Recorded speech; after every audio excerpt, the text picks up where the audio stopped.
Perkenalkan, nama saya Gabriela Octavidia Estiningrum. Saya dari kelas 10C dengan nomor presensi 14 akan mempresentasikan dari hasil pekerjaan sejarah saya, yaitu perkembangan kerajaan Hindu-Buddha di Nusantara, yaitu tentang kerajaan Majapahit.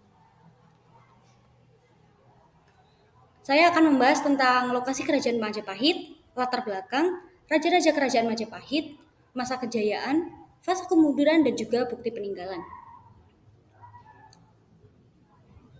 Kemudian ini adalah lokasi kerajaan Majapahit yang ada di Pulau Jawa. Kita lanjut ke latar belakang. Asal mula berdirinya kerajaan Majapahit yakni adanya serangan dari Jaya Katuang atau Adipati Kediri yang berhasil membunuh Kartanegara, penguasaan kerajaan Singasari terakhir akibat penolakan pembayaran untuk upeti. Kemudian Raden Wijaya, menantu Kartanegara, berhasil melarikan diri ke Madura untuk meminta perlindungan kepada Arya Wiraraja. Raden Wijaya diberikan hutan tarik oleh Arya Wiraraja sebagai daerah kekuasaannya, kemudian dijadikan desa baru yang diberi nama Majapahit. Nah, kerajaan bercorak Hindu yang terakhir dan terbesar di Pulau Jawa adalah Majapahit. Menurut cerita, nama kerajaan ini berasal dari kata buah maja yang rasanya pahit. Ketika orang-orang Madura bersama Raden Wijaya membuka hutan di Desa Tarik, mereka menemukan sebuah pohon maja yang berbuah pahit, padahal rasa buah itu biasanya manis. Oleh karena itu, mereka menamakan pemukiman yang baru mereka bangun itu sebagai nama Desa Majapahit.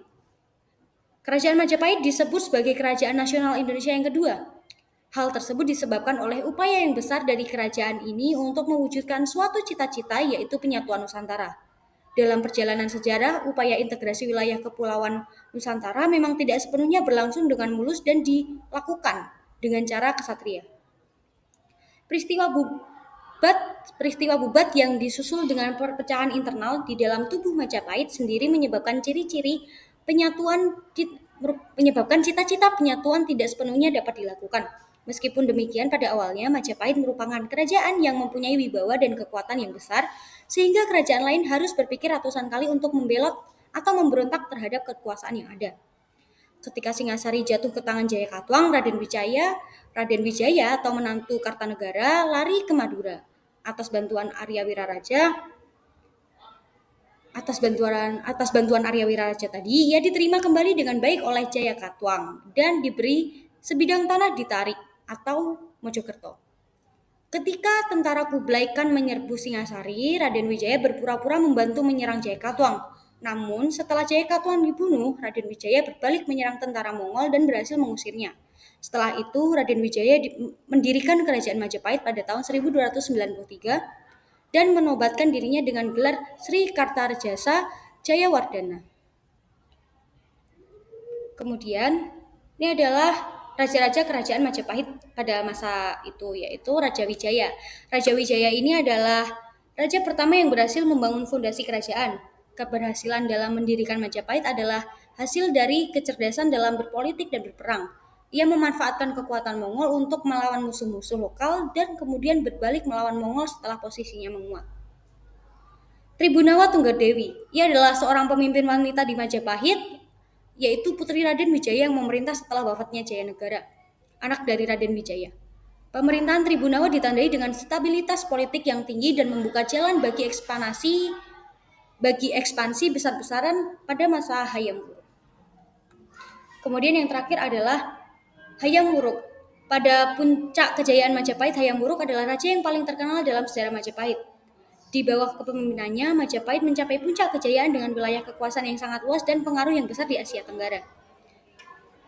Kemudian ada masa kejayaan. Pada masa kejayaan Majapahit dibagi menjadi 3 periode.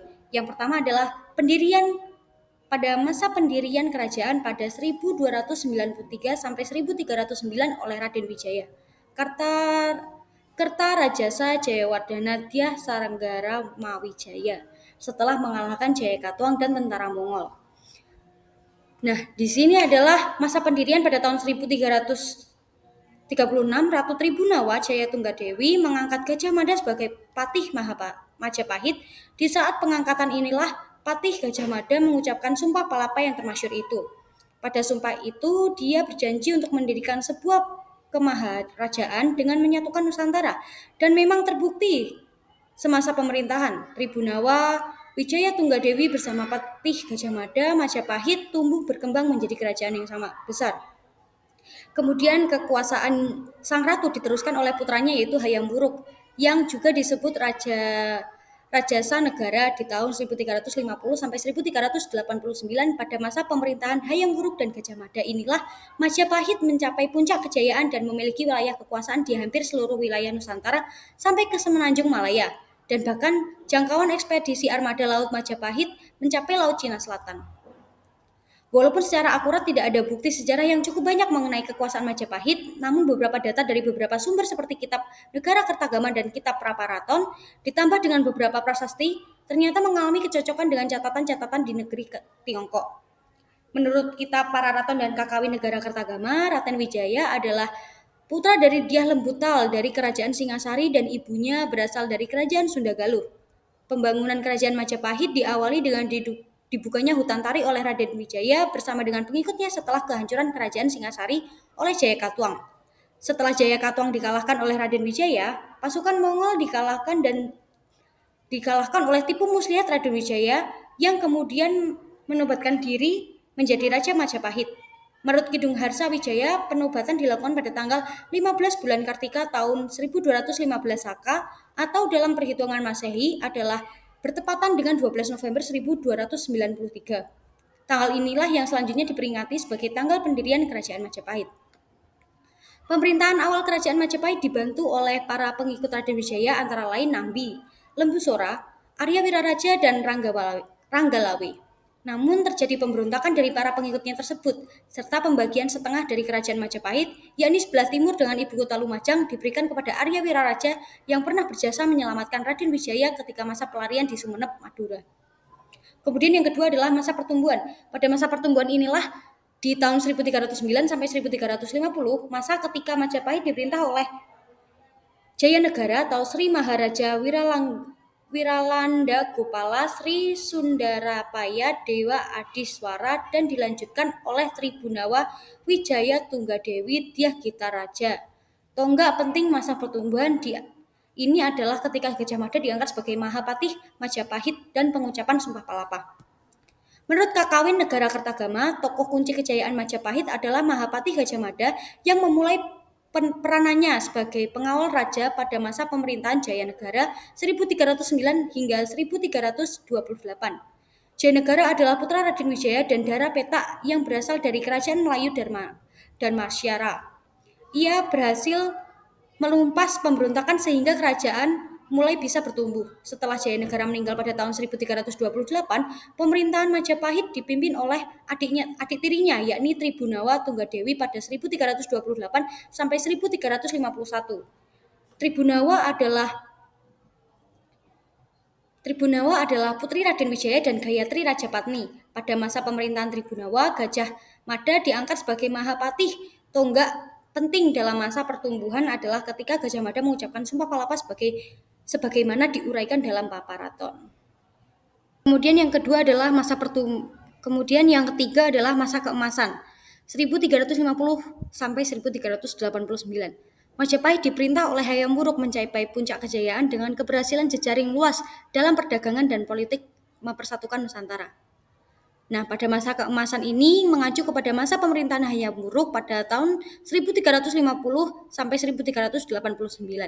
Ia didampingi oleh Mahapatih Gajah Mada berhasil memimpin masa keemasan dengan kemajuan di berbagai bidang. Kondisi masyarakatnya yang sejahtera, tata pemerintahan dengan sistem kerajaan yang memiliki pengaruh politik dan perdagangan yang luas, serta perkembangannya